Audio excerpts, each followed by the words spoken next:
आपण पाहत आहात लोकप्रबोधन, सर्वसामान्य जनतेचा हक्काचा news channel.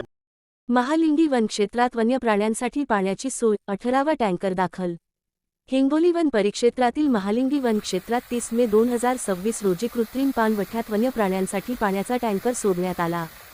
Doctor Sarvepalli Radhakrishnan विद्यालयाचे अध्यक्ष प्रेम गावंडे यांनी हा उपक्रम राबविला। आजचा टँकर धरून आतापर्यंत एकूण 18 टँकर पाणी वन्य प्राण्यांसाठी उपलब्ध करून देण्यात आले।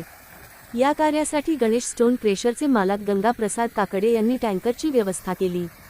टँकर दुरुस्तीच्या वेळी मुन्ना पांचाळ व अमोल पांचाळ यांनी निःशुल्क सहकार्य केले। गेल्या 8 वर्षापासून प्रेम गावंडे हे निस्वार्थ भावनेने वन्यजीव संवर्धनासाठी हा उपक्रम राबवत आहेत। त्यांच्या या कार्याचे परिसरातील नागरिकांकडून कौतुक होत आहे। लोकप्रबोधन मराठी न्यूज नेटवर्क महाराष्ट्र प्रतिनिधी सचिन मुधळे, हिंगोली।